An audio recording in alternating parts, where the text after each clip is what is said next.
Fancy living in Spain? Join the Language and Culture Assistance Program of the Education Office of the Spanish Embassy. It offers a fantastic opportunity to spend a school year in Spain as an assistant teacher, sharing your language and knowledge with Spanish students K through 12 and adults. Con ella aprender inglés es estupendo. Chloe es la mejor. I got medical insurance and a monthly allowance to help pay for accommodation and expenses, and I really think that this experience will help with my career in the future. Spain also offers you amazing travel and cultural possibilities. I couldn't have imagined this was going to be such a life-changing experience.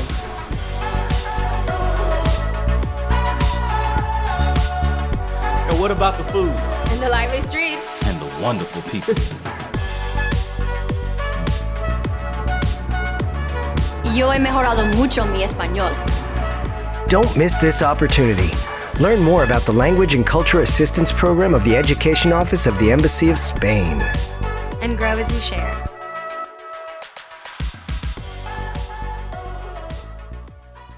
Hello, everybody. Welcome to our NALCAP webinar, How to Apply to NALCAP.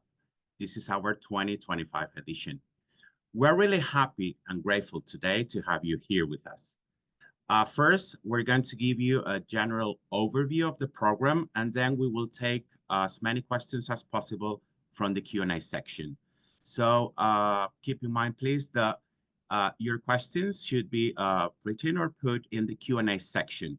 We're going to use also the chat room to share with you some useful links or other information, but please, for the questions, make sure you place them on the Q&A section, okay? That's going to be the second part of the webinar. The webinar, as regards the format, is going to have two main parts. In part one, I will share with you a PowerPoint presentation where I will explain in detail what NALCAP is about and some details, etc. And then we will move on to the second part where we will be taking care of the questions, okay? But before I start with the presentation itself, please let me introduce you part of the NALCAP team here with us today, together with three collaborators, and we also have a very special guest, but one step at a time. So we have part of the NALCAP team here. We have Nuria in New York. Hello, Nuria. How are you? Hi, how are you? Good. We have Josu in LA. Hello, Josu. How are you? And then we also have our fantastic and wonderful technical support team. We have both Elsa and Eliseo. Elsa's in Miami. Hello, Elsa. Fine. And Eliseo is in Houston. Hello, Eliseo. How are you? And now I'm going to introduce you three of our collaborators today. They're NALCAPers at the moment. They're actually doing the program in Spain. So we have Ali. Hello, Ali. How are you today? Thank you. We also have Julia.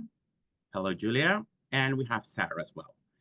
There will be such an important part when addressing the questions because they're going to be part of the testimonials as well. They're going to share with us first-hand information, which you know you truly value a lot.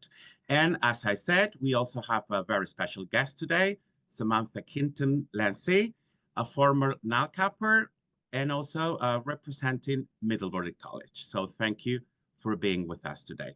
Okay, so there will be such an important part of the second segment of the webinar when addressing and answering the questions. So as I said, I'm going to start sharing with you the presentation and referring to our program.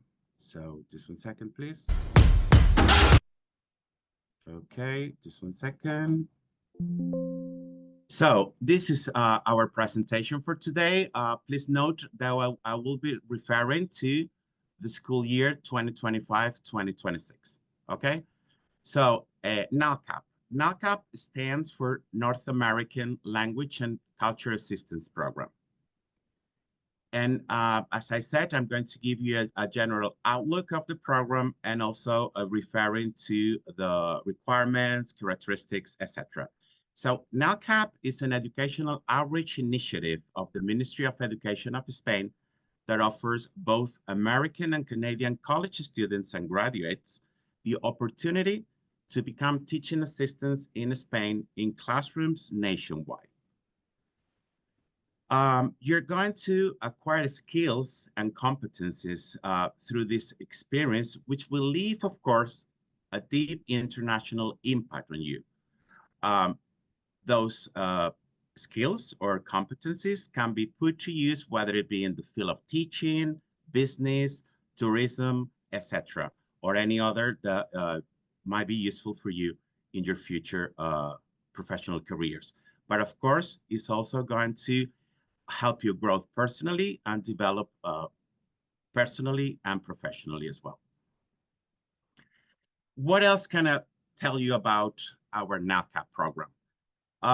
Participants in the program assist lead teachers in the teaching of the English language and possibly French, in the case of Canadian citizens, not only with the language, but also with the culture of their native countries, while immersed in language and culture of Spain. Of course, this is going to promote a cultural link between the citizens of these countries. So if you apply for a NALCAP post and you get placed in Spain, you may be wondering, what do I have to do once I get there? So in most schools, you will be a teacher's assistant under the guidance and supervision of lead teachers in the English or French as a world or foreign language program at that school in particular. Please note that in some other schools, you may be involved in being a TA in other school subjects other than the linguistic ones. But those are subjects that are going to be taught either in English or French. For example, subjects such as social studies, science, technology, art, or PE. But only if that school is part of a bilingual program. In Spain, the bilingual sections, part of the bilingual programs, use a methodology that has proven to be extremely successful. So that is one of the reasons why our government of Spain is investing so much money in the program as well, because we are providing assistance right in the language classroom. And of course, is an excellent and very valuable resource. Your different tasks once you are placed as a TA in Spain, okay? So your tasks will include conducting conversation lessons, and here a special emphasis to listening and speaking skills. Why? Because you're going to be and become a true linguistic role model for the learners, for the students. They're going to learn with you not only grammar and vocabulary, but also they're going to learn intonation, pronunciation. So that's important that you only use English or French in case of Canadian citizens who are placed in a French position, that you only use the target language with your students, okay? Sometimes you will also be given or will be asked to give cultural presentations. Of course, everyone knows because of TV shows or movies what is, for example, Thanksgiving. But when November comes around, they might ask you to present how Thanksgiving is celebrated in your countries. So with you, they're going to learn firsthand extremely useful information, which is going to be clarifying and illustrative, but also is going to be very engaging and motivating for them. Some other times you will attend department meetings, which is a perfect occasion to interact with your peers, with other language teachers as well, and of course, to enhance and to strengthen the rapport that you may have with the whole school community. And you may also be involved in extracurricular activities. So, of course, you would like to know what type of placements you could have if you apply for one of the positions. So basically 3 different types of placements, okay? The first one could be in elementary schools or the so-called primary schools in Spain, but keep in mind here that they also include early childhood programs. That is to say, like preschool or kindergarten, okay? So if you're placed in an elementary school, there are high chances that you will also be teaching in the early childhood programs. In Spain, the students start school at the age of 3, mostly. It's optional up until 6, but most of them start at the age of 3. Then let's move on now to the second part, which is secondary schools. And secondary schools in Spain include middle school and high school, not like in the US, for example. So that could be the second type of placements. And I'm moving on now to the third one, which are language schools or official language schools. They are a network of state-run schools where only languages are taught. Okay, so if you are placed in an official language school, your students will usually be older teenagers or adults. And it's also important that you know that your schedule relies more on afternoon and early evening classes. In any case, you will also have some time to pursue some other interests or hobbies that you might have, okay?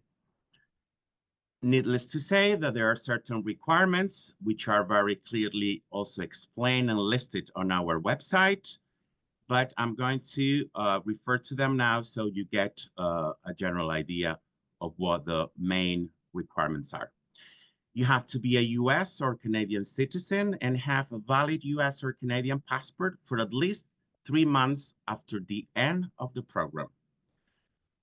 You may be wondering, what does it mean exactly? So it means that, for example, if you finish the program, let's say in May 2026, your passport has to be valid for 3 more months after that particular date, okay?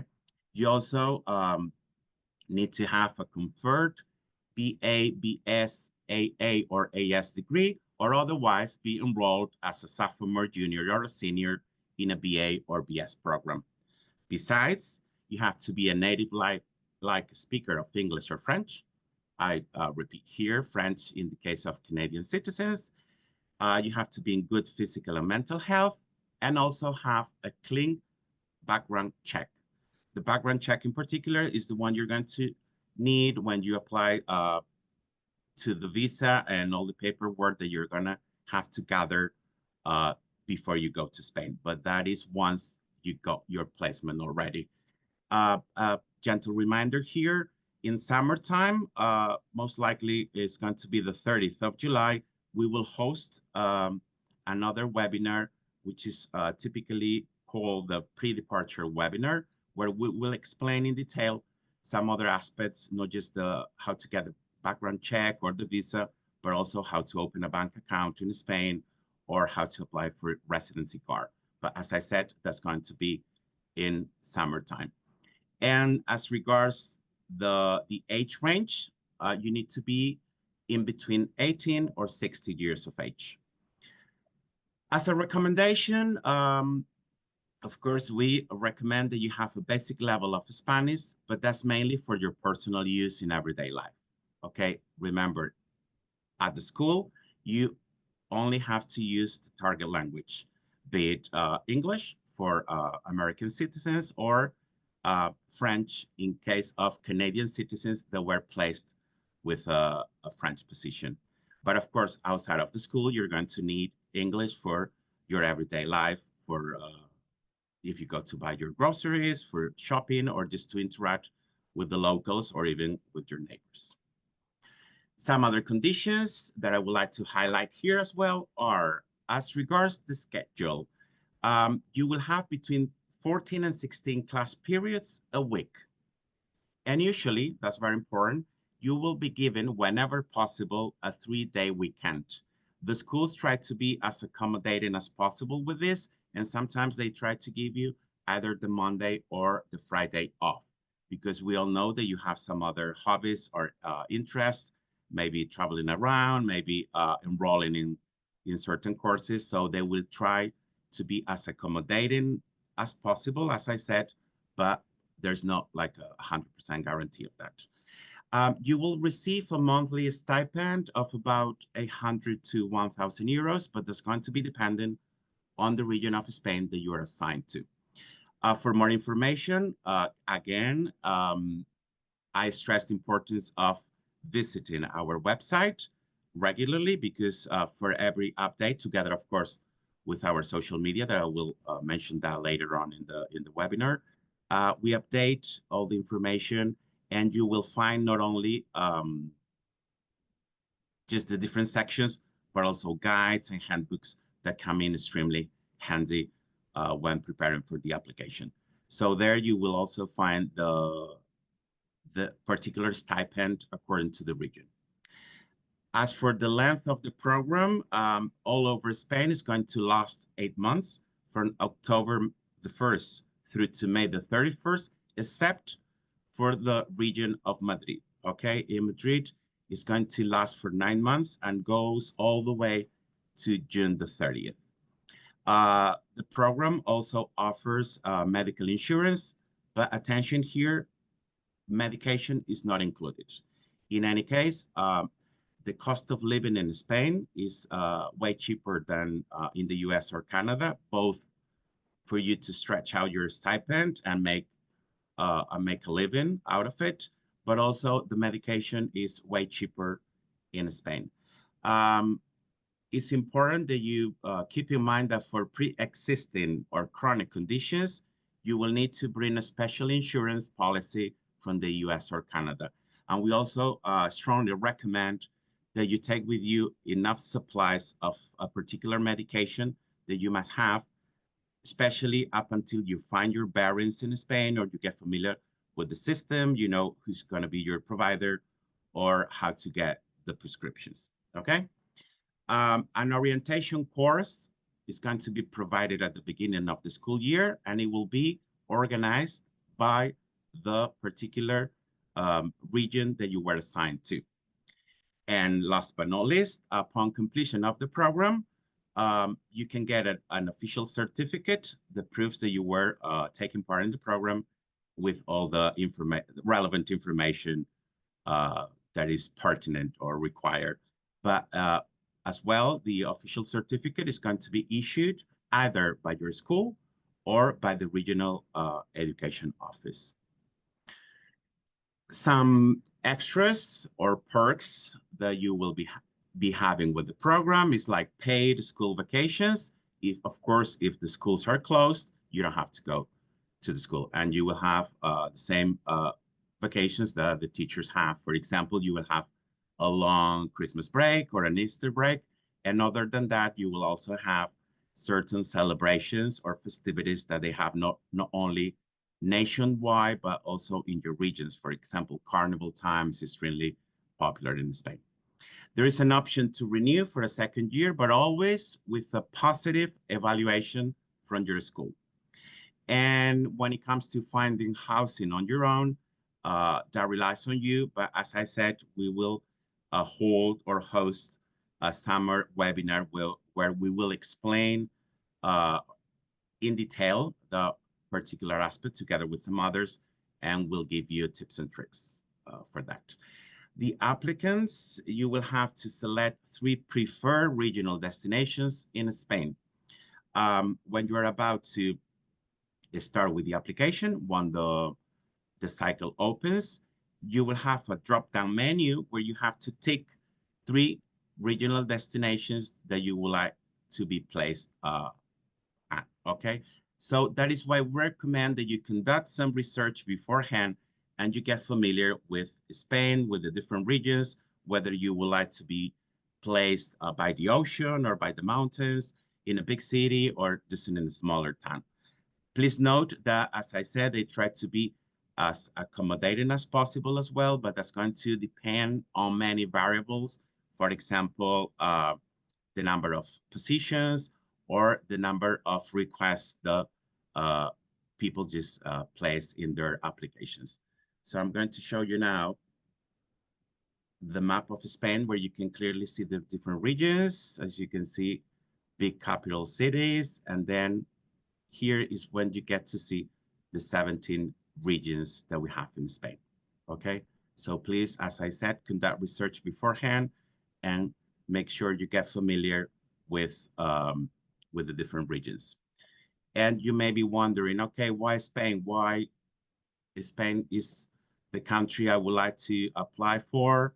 and be there at least for a school year. So among other reasons, here you have quite a few.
Okay, so are you interested in applying? It's very important, like first step that you visit our website and you get familiar with it. Take a good look at our website, please. And when we mean a good look, it's like get familiar with all the sections, with all the information, and make sure you read it carefully. It has a lot of information, but you're going to need it to get familiar with the procedure, with the different steps, and mostly as well with information about what the program is like. All the information is going to be useful for you. So visit our website, not just for American citizens, but also we have a link included there to visit the Canadian website, okay? If you type NALCAP Spain, it's going to take you directly to our website where you will come across different sections, as I said earlier. We also have like videos, manuals, handbooks, guides. So even most of the questions that you may have, you will find the answer to those by visiting our website. And not only the website, but also our social media, which is becoming so popular. We're gaining followers by the minute, and we're really proud of it. So we not only have Instagram and TikTok, we also have a series of podcasts in Spotify, the Aux Live by NALCAP, where former Auxes or NALCAPers, they share with you their experiences, their anecdotes, they give you a word of advice. So it's extremely useful, and please take the time to have a look at that because it's really useful. Also, on the link tree, as you can see there, you have all the references to our social media, as well as LinkedIn or even like previous webinars. So again, we strongly recommend you to get familiar both with our website and with our social media accounts. Follow us, give us a like, and especially stay tuned for all the updates, okay? And if you still have any questions or concerns and you want us to provide you with further information, you can always send us an email. You have our email address there, nalcap@educacion.gov.es, and we're more than happy and willing to provide you with details. So there are no application fees. It's free of charge. That's why we encourage you to apply for a NALCAP position in Spain. As quoted on our website, the new cycle for 2025-2026 is expected to open in early February. That's why one more reason for you to stay tuned, because as soon as we have the exact date, we'll let you know, not only on the website, but also through our social media accounts, okay? So bear this in mind. Muchas gracias. Thank you so much for listening to our presentation and to all our comments. So now, as I said, the second segment of the webinar is going to be the questions and answers. Before we start with that, typically we get hundreds of questions. So please understand that it's impossible for us to address them all. We will try to address and answer as many as we can, but that's why going to our website together with following us on social media, as well as sending emails whenever necessary, is going to provide you with, I'm sure, with all the information you need, okay? So now the second part. Here we have, as I introduced them earlier, our three collaborators, Ali, Julia, and Sarah, that before we start with the questions, they're going to share with us a little bit of information and testimonials because they are the true testament of our prestigious program. And also Samantha, who's here with us today, not only sharing with us her experience as a former NALCAPper, but she's going to let us know how the program shaped or helped her in her current professional career as well as personal growth. Okay, so Ali, could you please just let us know a bit about yourself in a few seconds or a minute? Yeah, hi everyone. My name is Alexandra or Ali Basham. I'm from Appleton, Wisconsin, and right now I am placed in Vigo in Galicia in the northwest, right above Portugal. It's very lovely here, even though it's a little bit stormy this week. And I actually did the program 2 years ago in the south of Spain in a small town called Estepona in the region of Andalusia. So I liked it so much, I decided to come back. So yeah, thanks for joining. Thanks for sharing that information with us. Julia, what about yourself?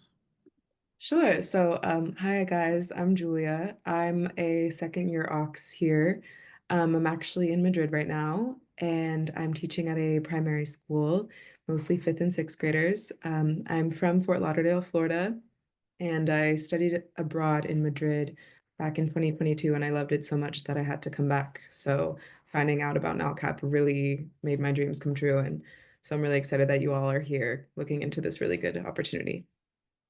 Thank you so much. And now we're going to move on to Sarah. Sarah, what can you share with us, please? Yes. Hi, everyone. My name is Sarah Sanchez. I am from Orange County, California. I am a first-year Aux here in Madrid. I've been loving it so far. I work in a secondary school here in the city center, and I work with kids from the ages 12 to 16. It's been an absolute blast so far. I, like Julia, studied abroad here in Madrid in the fall of 2022 and loved it so much. I just had to find a way to come back, and NALCAP was the perfect opportunity. Thank you so much. And now our special guest, Samantha. Samantha, what can you share with us as an NALCAPper? And then later on, I will ask you or you will let us know some more about your professional career, okay? Great. Well, I'm happy to just start with a quick intro and say thank you so much for having me. It's a pleasure to be here. I'm so excited to see so many people on the call.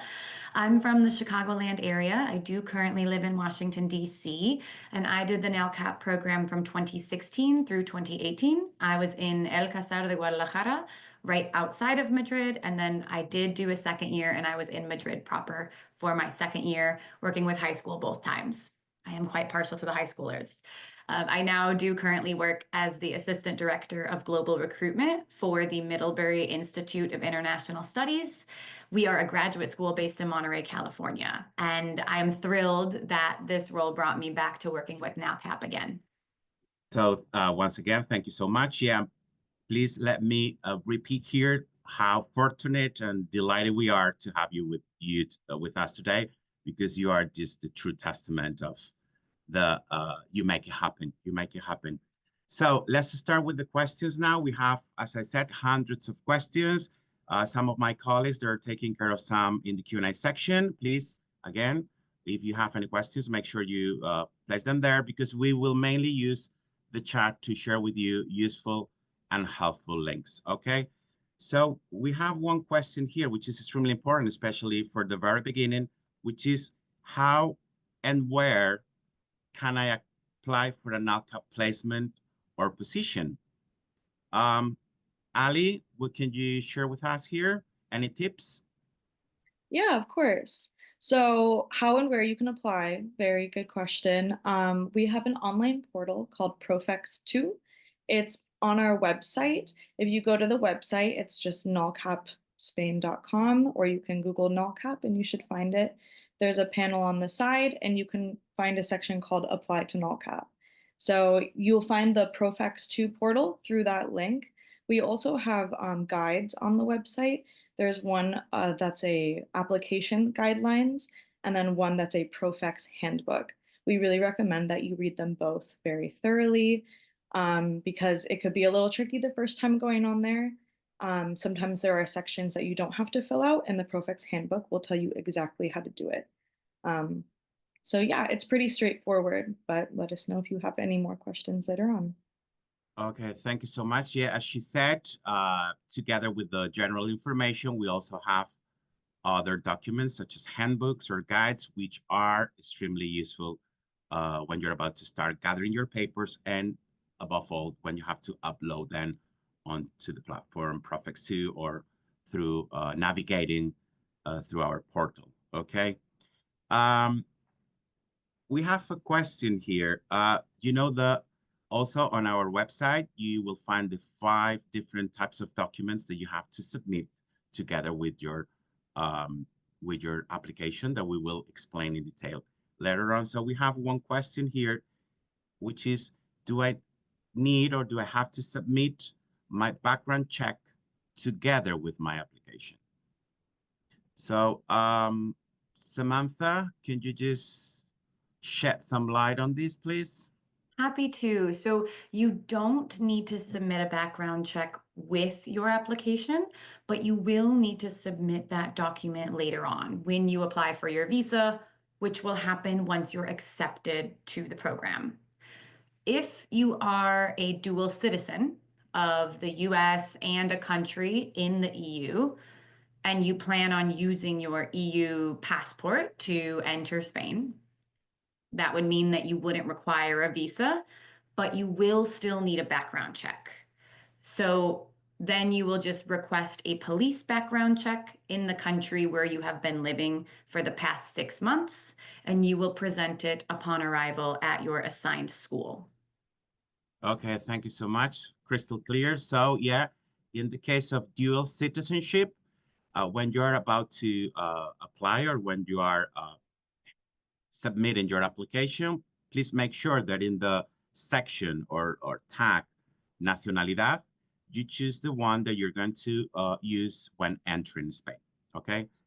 If that's part of the European Union, you are not going to need a visa, but still, as Samantha just pointed out, you still need the background check, and you also need the medical certificate, okay? Thank you. We're going to move on now to another question. This is actually a question that we get every single year. Some applicants are concerned about that. It's like, what do I have to do if I want to apply with one of my friends or a significant other? Anyone here can just clarify this question and give the answer? Josu, could you please?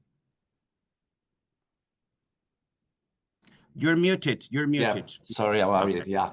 Thank you. I mean, that's a question we get like every day. And I mean, the answer is really clear. I mean, the process to apply with somebody else is straightforward. Okay. When applying for the program or the application form, you have a section where you have to say if you want to be with somebody else. And then you say yes, and you have to write down the name of the other person.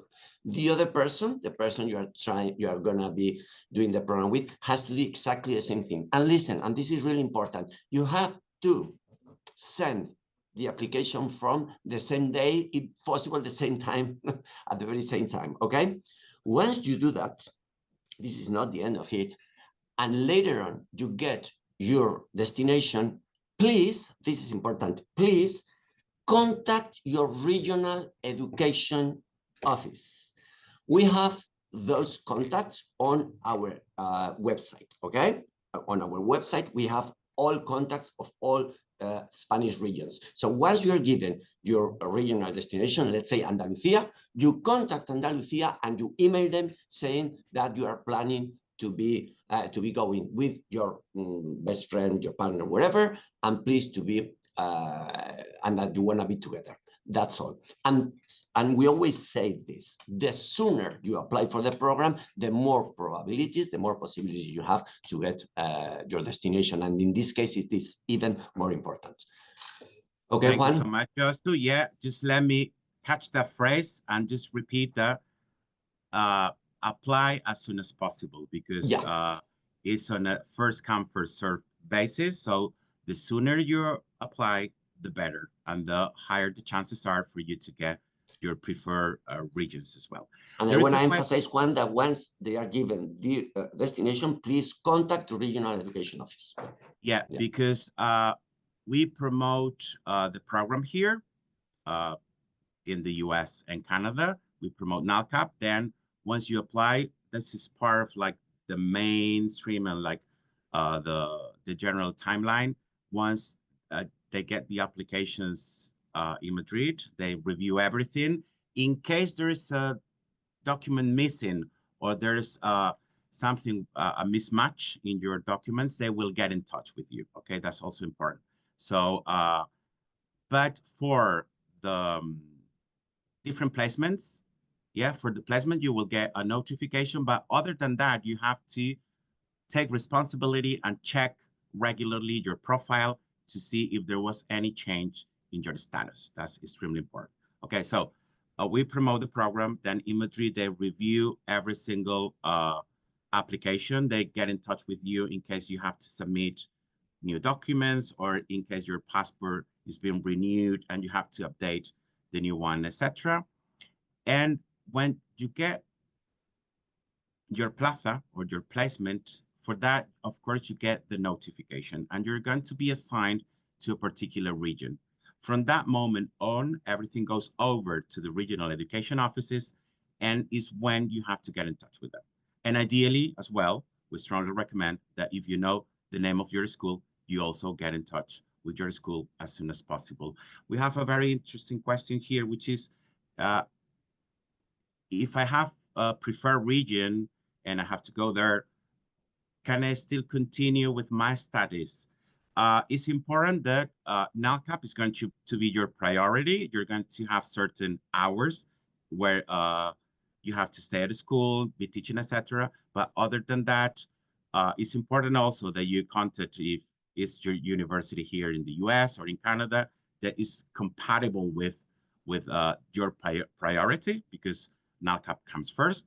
But we know that some NALCAPers or AUXes, they can take like courses in Spain, etc., etc. But as I said, your priority is your duties, your tasks as part of the program. Okay. We have one question here as regards placements, which is extremely important as well, and we get it oftentimes. It's like, if I got a placement already, but I have to withdraw from the program, what do I have to do? And we know sometimes it happens, so it's really important that you have a clear idea of what the procedure is or the steps to follow are. Okay, so could anyone help me with this? Yeah, I can answer that. Nuria, yeah, for example. Yeah, sure. Thank you, Nuria. Well, if you need to withdraw from the program after having officially accepted the offer, please contact your school and your regional education office and let them know about this as soon as possible. There are different ways of being an NALCAPer. As you know, you belong to a regional education office, or some of you go through the Ministry of Education of Spain. So if you're on that case, you should contact the email address of the Ministry of Education, which is renuncias.auxminis@educacion.gov.es. But you can find that on our contact section on our website. But please, we totally understand that some issues can happen, but the sooner the better to know about your new situation, to assign your placement to someone else and let schools have their language assistant too. So if you need information about, contact your regional education office or Ministerio de Educación, please check the contact section on our website. Thank you so much, Nuria. Exactly. If anything comes up and you think that you're going to be unable to make it, please, the sooner the better as well. Get in touch with the ministry, but also with the regional education offices. So that way, the position could be given to some other applicants, and that's very important. We have actually two questions which are pretty similar here, because it's like, when can I register on Profex 2? But at the same time, it's like, what can I do ahead of time before the new cycle opens, which go like a little bit hand in hand together. So Julia, for example, because you've gone through that yourself, so it's going to be valuable firsthand information. How can I register on Profex 2? Or for example, what do you do ahead of the opening of the new cycle? Yeah, so this is something really important to consider, just if you are kind of like a type A personality like me and you want to stay organized. So you can actually visit our website right now. You can download the new Profex handbook, and there's step-by-step instructions on how to register, and you can actually do that now before the application is even open yet, which for me was just like one less thing to worry about. Once the application opened, I knew I had registered and I knew that that was done. Also, if you want to be proactive, I would go ahead and start gathering those documents that are listed on our website to ensure that you have everything ready to go. So as soon as we announce when the applications are open, you have everything ready and you can just submit it. And for me, it was just like so much, it was a lot less stress and I felt a lot more in control of the situation. And so that really helped me a lot. And I had a lot less to worry about. So I would go ahead and familiarize yourself with the Profex 2 handbook and go over the documents, have everything organized. And then if you have any questions, you can always reach out to us and let us know beforehand. Thank you so much. Yeah, as she was highlighting, visit our website. Even you will find there what are the 5 required documents, because there is this a piece of news this year, which is Annexo 1, remember, which is your signed declarations. That's something that is brand new this year, but everything is clearly and thoroughly explained on our website, and you can find even extra information by reading the guides or the handbooks. Speaking of Juan, can I documents, just add one thing really quick? Of course, yes, go ahead. Yeah, so I know we keep saying like right when applications open, like the sooner the better, which is definitely true. But the application cycle does stay open for like about 6 to 8 weeks. So you do have time if you don't have anything. I applied not right away both times that I have been placed here, and I got a placement. We definitely recommend you do it the sooner the better, but it's okay if you like don't have your documents yet. So don't stress about that. Thank Okay, you. that's Yeah. such a good priceless highlight. Exactly, the application is going to be open for several weeks, like Yeah. And around also, 6 weeks. So you will have time to gather your papers, of course. Yes. yeah, and don't be stressed, Yeah. when the application process opens, because many people access the website at the same time, the Profex. So you just have to wait. It's a high demand program, and it's like trying to buy tickets for a Taylor Swift's concert, right? So in the beginning, it collapses, but then it works little by little. So you just don't panic, just wait. And yeah, as they said, you will have enough time to apply for the program and enjoy the experience.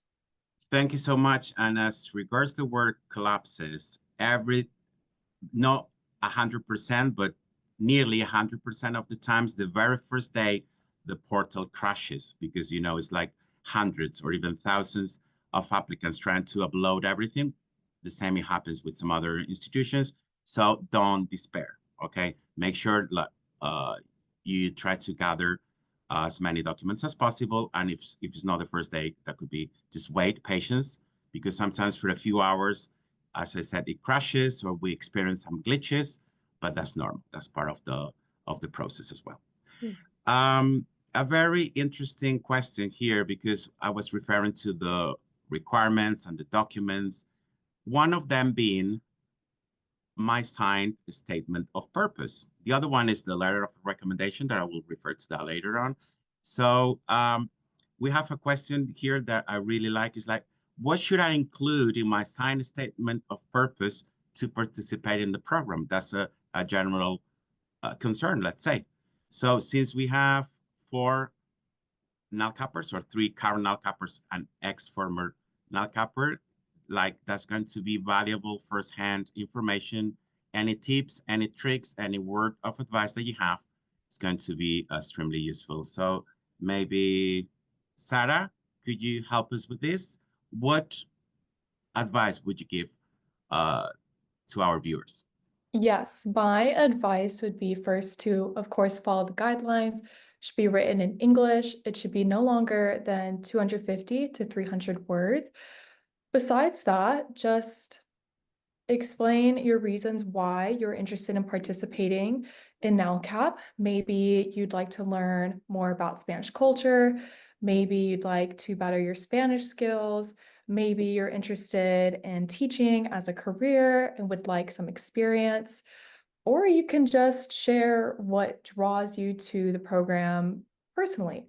Me, for example, in my signed letter of my personal statement, I explained that I fell in love with Spain and specifically Madrid when I studied abroad. I had studied abroad again in fall of 2022, fell in love, couldn't stop thinking about Spain once I returned back to the US, and I just had to return and explain that I wanted to come back because I loved it so much. I wanted to improve my Spanish and I wanted to gain a greater understanding of the world around me. Thank you so much. That's very clarifying and very personal, actually. So we truly appreciate it. Actually, when asking former NALCAPers or even the current ones, it's like, how would you define taking part in NALCAP? And words such as memorable, a once in a lifetime experience come up pretty often. And there is one that I truly like in particular that is simply unique. I was reading that comment and it's like, wow, that means the world to us, honestly. Talking about required documents, there is another one that they're asking here, how can I get my medical certificate? You know, there are certain procedures which are like very formal and you have to follow the guidelines and all the instructions accordingly to make sure that when you get them, you are submitting the correct version or the correct valid document. So could anyone give some advice on how to get the medical certificate? Anyone? I'm happy to jump in. Okay, great. Thank you. So for your medical certificate, you're gonna want to contact your family physician. They should have your health records, and you can ask them for the required medical certificate. You can also find any doctor in the area who can provide the certificate. For medical certificates for visa applications, please do refer to your local Consulate General of Spain website just to make sure if there's any other specific requirements that you don't miss them. Okay, that's so complete and very very helpful as well. In any case, even for further details, visit our website, follow us on social media, or just send us an email. I'm seeing a question here, which is addressed to Alexandra, like, can we specify a certain city? When you pick up 3 regions, we just refer to the 3 regions known as comunidades autónomas in Spain, and then depending on many variables, the number of positions they have, the number of requests from other applicants. So it's going to depend. So you apply for 3 specific regions, not cities in particular. That's why also for transparency, the number of vacancies or positions are available. You can check them on our website. For example, like everyone is like, we know that Barcelona is fancy, or Madrid, or they've heard of Valencia, but there are so many other regions. And like from testimonials from previous NALCAPers, they're saying, I was assigned to a small pueblo, which is like the charm of our Spanish pueblos, like a town. and I was in love there. It was like, of course, the cost of living is going to be way cheaper as well. Big cities, of course, are big cities like New York here or LA, but then the cost of living is going to be also higher than in smaller towns, for example. That's why I recommended when presenting the PowerPoint that you conduct some research, you get familiar with the areas, the different areas, and then depending on the region you think you could be, at ease in or just happy there, just go for it. Go for it. Okay, we have. Oh, that's a very, very important question. It's like because you know that sometimes you just applied for that, you're waiting there, you are getting like anxious or nervous, you don't know what's happening. As I told you, in case they find like missing papers or they find that some documents are missing or that you need to upload like an updated version of your passport, etc., they will get in touch with that. But other than that, you also have to visit your profile regularly to see how things are progressing and if your status is still the same or otherwise has been updated, okay?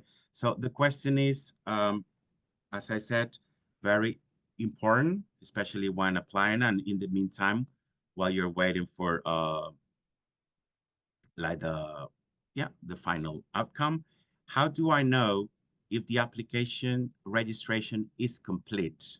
Like there are different steps. First, they need to register. You need to register. You need to upload the documents, etc. Every single time that you upload new documents, please do not forget to save the changes because that's very important. Sometimes it's like, oh, I forgot to save the changes. So part of the work was just missed there, all the efforts, because you have to go over that again. Okay, so how do I know if the application registration is complete? So the different steps, Sarah, you still have it like fresh in your mind, I guess, from your previous registrations. Yeah. What can you share with us here? Yes, about the steps specifically, or which ones? Yeah, like the steps and also when what is like the final step when they know already that they got the application was like successfully registered and they just need to wait. Got it. Yes. Okay. So you will know that the application registration is complete when your status is admitada. That's what it will say. And that means that all of your documents have been submitted successfully. It is important to note, though, that admitada status does not mean that you have been admitted into the program. It simply means that all of your documents have been successfully submitted. Thank you so much. Yeah, okay. When you can read on your status admitida, it means the process was the correct one, but still you have to wait and see if you get a placement. It only refers to the technical part or the formal part of the application. Okay, it's admitida into the process. Then the ministry has to review those applications, and if you apply, depending on your when you apply for that, also your preferred regions, etc. If everything is okay, they will assign you. They will assign you a position or a placement. Okay, very important here. We have another question. I'm just checking here, which is also, I mean, there. Thank you so much, by the way, for all your questions because they're all very useful, and we hope they come in handy or they help you in order to, to get more familiar with the process and to understand or gain a better understanding of the whole procedure and the different steps. I applied last year for a NALCAP position, but declined to enter the program. I couldn't make it. Do I have to submit a new application?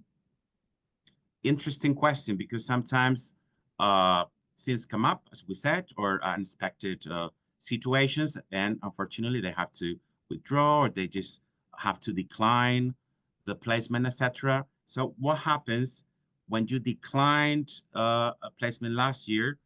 do you need to submit a new application?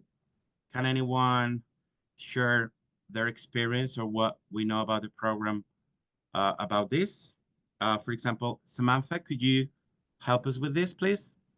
Happy to. So yes, if you registered on Perfex last year, you will be able to access the portal with the same username and password. But this is a very important but, you must submit a brand new application with all of the updated required documents. Thank you so much. Yeah, that's important. Yeah, together with that. We have several questions sharing like their concerns or preoccupations about the letter of recommendation or the recommendation letter. Okay, from the program, we just let you know, please follow the guidelines, instructions, has to be written by a current or former professor, a mentor, employer, etc. It's extremely important that when they have the letter ready, they send it to you because it's you as applicants, the one that have to upload it onto our portal and platform. It's not them doing that. It's you from your profile just uploading the letter, the document. Okay. Any recommendations here based on your experience? Any of you four, like you had your letter of recommendation at the time. So for example, would you like to share how your experience was? Anyone? Just based on your experience, maybe like Julia, do you remember how you dealt with that? Yeah, so for the letter of recommendation, I believe my first time around when I applied, because I'm in my second year right now, I had just graduated from university, and so I had a professor write that for me. But like he said, it can be a mentor. And so the second year around, I think I had one of the professors I worked with in the school here. You can also have someone that you've worked with at another job, someone that you think can really talk about your personality in a well-mannered way, I think is a great recommendation. There's many options. And so that was just my personal experience with my letter of recommendation. Okay, thank you. Yeah. Anyone else would like to share like their experience? Just something briefly. Yeah, Maybe mine was very Ali, similar, yes? where I first applied right when I graduated from college. So before I graduated, I had one of my professors that I had taken lots of classes with, and I thought he really knew me well. He wrote my recommendation letter. And then now this second time around, because I took a year in between both of my NALCAP years, I reached out to my former coordinator that I had in my Spanish school in the South, and I had her write a recommendation for me. I thought it was more direct to what we were doing for sure. I know somebody in the chat also asked if it could be in Spanish. Mine was in English both times, but I don't know if there's a requirement on that specifically. Yeah, the specifications are very clear on the website, please, as well as the statement of purpose, etc. So please make sure that you follow the guidelines accordingly. Okay. And sometimes they also ask us like, I also have a master's degree, or can I upload my resume, etc. They are not required. Just what are the essential documents are the ones listed as such, as the general 5 documents or requirements. So it's just really important. Okay. We are getting some very nice questions actually. And here I would like to rely on your experience as well, because some of them are like related to when you go to Spain or what you do there, how do you get around, etc., etc. One is like, when you get to Spain, how do you meet people there? So based on your experience, anyone, maybe Ali, Julia, Sarah, anyone actually. Yeah, I'll throw in some answers, and then if they want to add on, I'm sure they can. One big thing that helped me a lot was Facebook. I hadn't used it much before NALCAP, but it really was super helpful during the application process, during the placement period, and also once I was in Spain. I found a lot of helpful information. There's a big community on there for every region. So no matter where you're placed, you'll find people who are going through the same thing as you. And I was able to find people's social media accounts on there. We had group chats. We were able to go through, any issues we were having together, any concerns we had together. Plenty of people were giving recommendations about housing. Lots of people were saying, oh, I would love to meet up. Does anyone want to go get coffee? Does anyone want to go explore the city? Like, I just got here yesterday. And so that was like really, really great to see everyone kind of going through it together, and we were all there for each other. So that was a really, really great resource, is Facebook. Another one is all of our other social media accounts. I would go on our NALCAP Instagram or on NALCAP TikTok, and I would find other people that are saying, oh, I just applied, and I would message them and say, me too. Keep me updated on your process. I would love to see if we both get to Spain together. We should like get together. So there's lots and lots of ways to meet people, and I'm sure the others can account to that. Thank you so much. Yeah, actually, a gentle reminder again here, in summertime, we will host another webinar where we will address, among other topics, the one of how to move around, how to open a bank account, how to find accommodation. But it's extremely important. Please, please, please do not sign a contract up until you get to Spain. That's a big recommendation, a general one, and everyone agrees on that. So Juan, we will. Let me say, yes? Sorry, Juan, let me say Sure, something. I'm reading some questions here. Please make sure everybody to use Prefix 2, okay, to do the application form and to upload documents and everything. So especially those who probably have taken part in the program in the past, they used to use Prefix, but now it's Prefix 2. All info on our website. Any specific question, please email us, but please. And another thing, Juan, I want to say as well. Yeah, of course. Several questions about the following thing. This is being recorded, and tomorrow, everybody who signed for this info session will receive the link for the recording. Okay, everybody who signed for this webinar will receive a link with the recording. Okay, I'm sorry to interrupt. Thank you so much. Thank you so much. We really appreciate your contributions here. That's very good, and it's all very useful information. Yeah. Remember, Prefix 2, because it was just refurbished last year. So it used to be Prefix, and now it's Prefix 2 because of it, because it was refurbished. It's the new portal. It became more user-friendly, and things should be like smooth now when you have to navigate and upload the documents and everything. Some general questions, which are also very motivating, especially for the ones that truly are determined to apply for a position there, is like, could you tell us how's your schedule like? Imagine you get a placement, you are placed in one of the regions in Spain. What's your daily life at a school? Yeah, depending on whether you are placed, as we said, in an elementary school, a secondary school, or an official school of languages. But could you share with us some of your personal experiences here or anecdotes? Anyone? I can share my schedule. Of course, yes. Thank you. Of course, I work again Mondays through Thursdays. Those are my days. You may have Mondays or Fridays off. Again, depends on your school. Personally, I myself have Fridays off every week. So you have a 3-day weekend every weekend, which is awesome. Makes it great to travel. I start school every day at 9:10, but some of the auxes I work with start at 8:10. So it depends, again, just really on your school's need. Day to day, I end classes around some days 1:15. I get off early. Other days 2:15. So it really just depends again on your school's need and what classes that they need you in and which students need help with their English. Thank you so much. Just a remark here. Remember that at all times, you are there to assist the lead teachers. Yeah, so it's important that you keep this in mind. Yeah, because sometimes we get questions.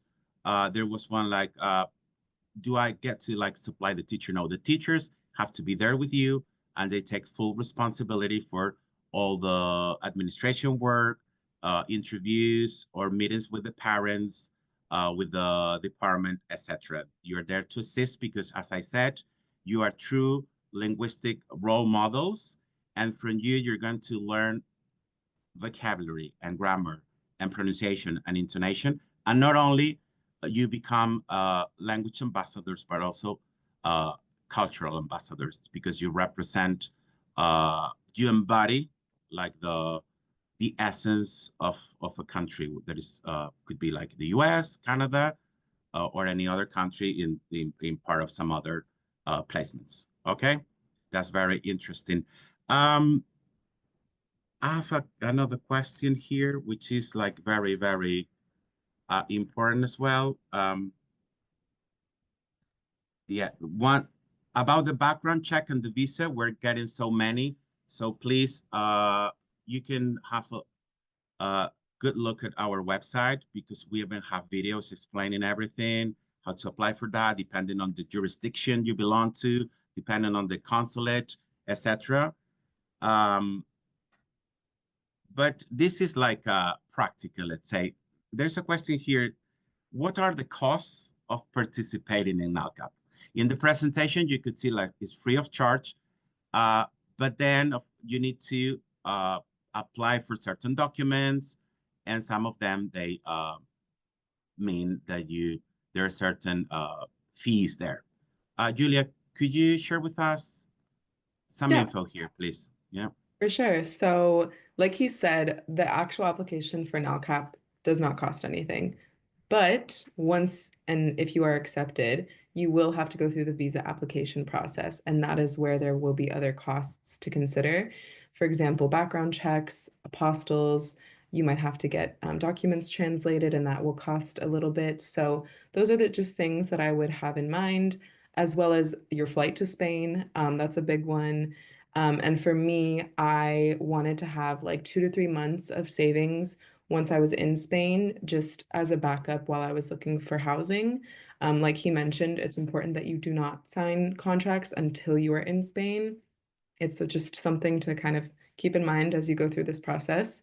And some other costs, for example, for me living in Madrid was, getting a SIM card, public transportation cards, which are still really cheap. I pay €8 a month for unlimited transportation around the community of Madrid, and then also food and groceries. And depending on what kind of lifestyle you have, if you like going out, if you want to travel while you're here, those are other little things to consider depending on what you want to do with your time in Spain.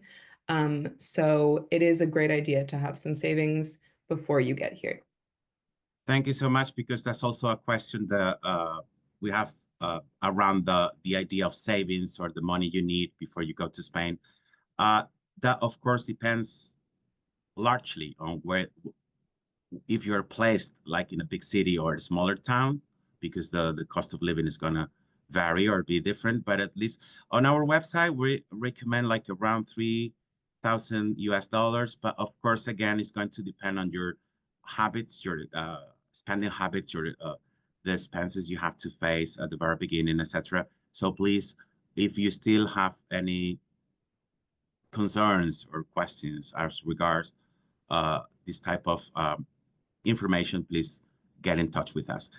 There is a question here, is like, what are the benefits of taking part in the NALCAP program?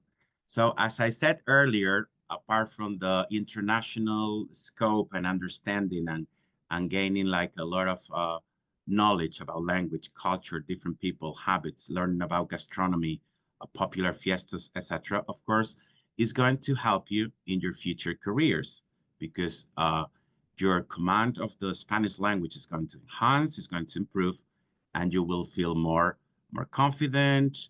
As we said, it's not only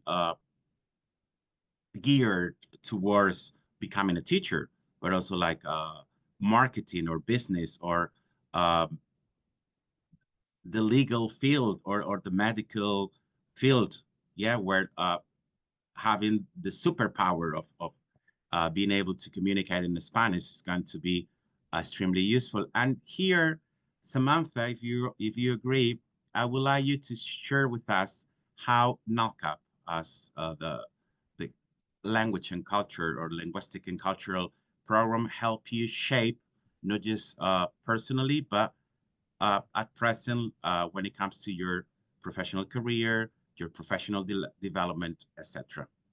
Absolutely. What can you share with us? And Juan, just to echo what you were saying, I actually did the NALCAP program with one of my friends, and she currently used that experience and it led her to becoming a dispatcher. Very different path than the one I'm about to share, but it just shows you the breadth and how much these skills carry over to a variety of different fields and sectors. But for me personally, the NALCAP program really gave me an opportunity to engage in international education. I strengthened my Spanish skills. I broadened my cultural awareness. I also learned different approaches to classroom management, which also translates to group management and people management later on. And all of these contributed to strengthening my future Fulbright application, where I went on to work in Brazil the year after I did my 2 years with the NALCAP, as well as my current role working as a global recruiter with the Middlebury Institute of International Studies, which is an international graduate school in Monterey, California. So now being on the other side of the admissions process, right before I was applying to NALCAP, applying to these things, now I'm working with students who are applying to graduate programs. I can assure you that having experience in programs like NALCAP, where you're truly engaging and learning, it is so invaluable in opening doors for you in the future.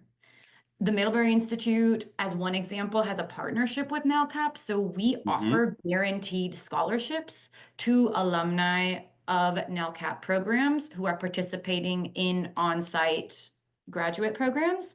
We also offer part-time asynchronous online programs like international education management or teaching English to speakers of other languages that you can complete that complement the programmatic experience of the NALCAP program. So thank you so much. Yeah, lots of many different opportunities for you to use this experience to help develop yourself personally, professionally, and kind of give you the scope of like, what future careers am I interested in and how can these skill sets be applied to them? Thank you so much. Yeah, as I pointed out, like having the collaborators with us, just in a minute with you, it's just the true testimonials. Yeah. Over to you, Josu. Over to you. Okay, sorry. We are receiving so many questions. We are sorry we can't answer everything, hundreds and hundreds. So please, first of all, sorry we can't answer all questions, but I want to tell you two things.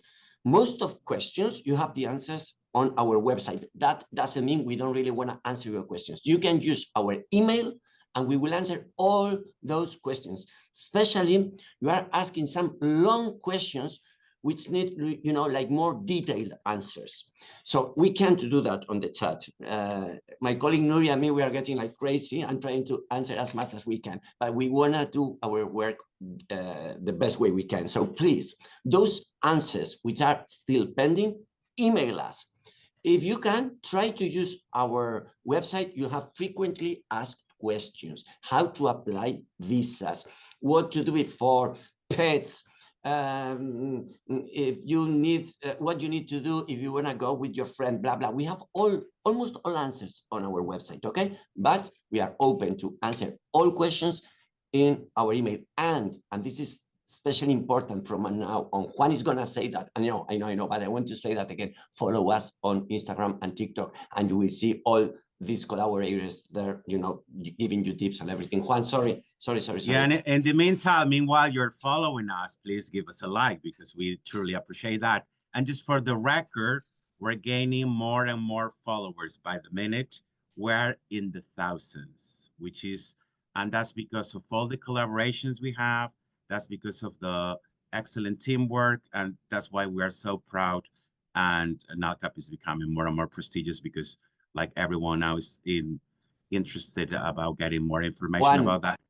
We want to reach today, if possible, 8,000 followers in Instagram and 6,000 in TikTok. So please help us. Yeah, I just wanted you to share the figures with them. Yes, so thank you for the accurate number and figures. Just out of practicality, there is a question here that maybe most of you can totally relate to. It's like, my Spanish is not that good. Can I still apply for a position? Which I think is so honest, right? Because that, who could answer that? Or like based on your experience? As we said, and I repeat here again, at school and in the classroom, you're meant to use only the target language, be it English for American citizens or French in case of some Canadians with a placement for French. But other than that, of course, for your daily life, you're going to need some Spanish. But can you share your experience with this and just to encourage everyone and motivate that that's not an issue at all, so you can still apply, of course? Sarah, what was your experience, or what can you share with us about that? Yes, I'd love to share. Again, please do not let your Spanish or your French language skill be a barrier to applying. Your level of Spanish or fluency in Spanish is not required to apply to NALCAP. It simply may be helpful in your everyday life with getting around the city and conversing with people, but is not required for you to have a high level of Spanish to participate in the NALCAP program. Thank you. And as if you remember, the third type of placements, the third type of schools are the official language schools.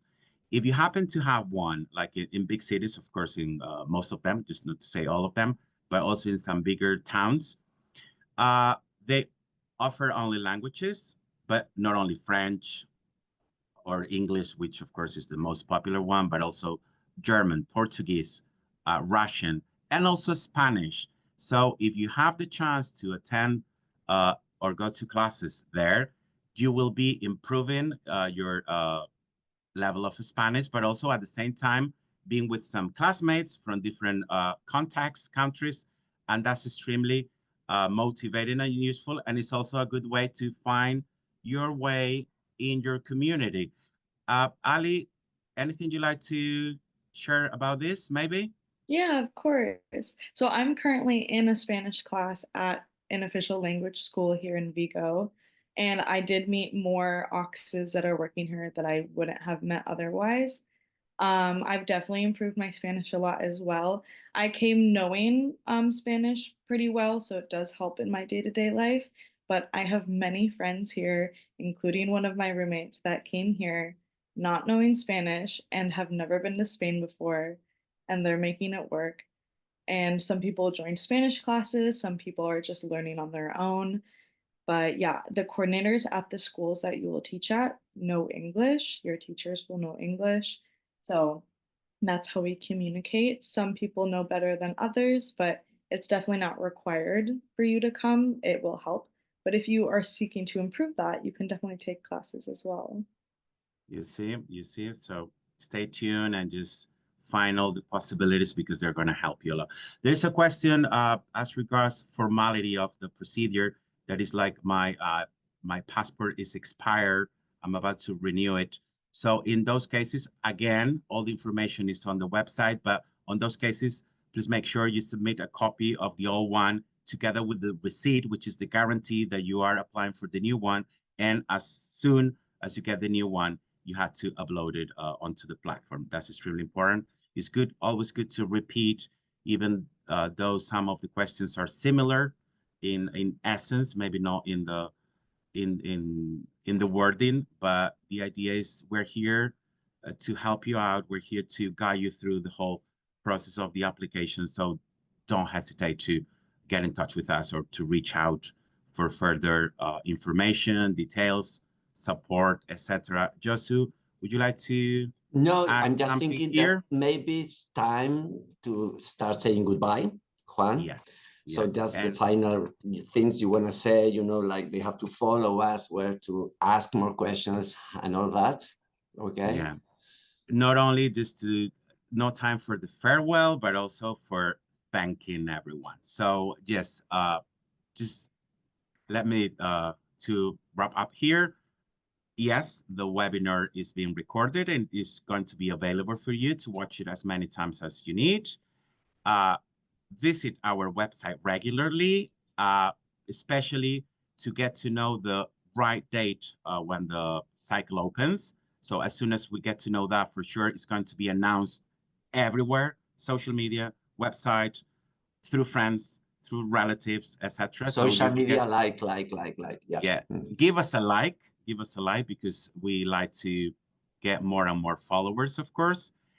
And when you finally apply and you submit your application, please visit your profile and your status, because it's important that you can see whether it was just aceptada, and then en revisión, which is they are reviewing it, etc., because it's got to be you taking responsibility for that. Up until when we hope it happens that you get a placement, for that, of course, you will get a notification with the region, and then is when all the procedure goes over from the Ministry of Education over to the different regional education offices. Other than that, it was an absolute pleasure and delight to have Just you something here. else. We want to see all these people in July the 30th, because we are having that webinar for those who are finally going to Spain. And Juan is going to explain to us and the rest of the people here how to do that, tips before going to Spain, everything they must have ready. We will give lots of advice, recommendations. So Juan, we will see you and the rest of the people in July here. That was about to say. And once you completed and submitted your application, fingers crossed, and we truly hope to see you in July, because that's going to be good news. And it means that we're going to be helping you and guiding you to get ready to embark in such a unparalleled experience. Okay. So honestly, everyone, thank you so much for your support, for your collaboration, for your help, for being here with us today, and especially for your priceless first-hand information and for all your insights, which were, of course, truly inspiring, engaging, and motivating. So having said that, of course, thank you so much to my team, which is an absolute pleasure to work with you guys. Thank you. And before we say goodbye, again, heartfelt thanks to everyone. Don't forget to follow us and start gathering your papers for the application, okay? Thank you so much. Yeah, follow us. Thank you. Follow us on social media, of course. Yes, Bye. thank you. Especially for updates. Thank you so much.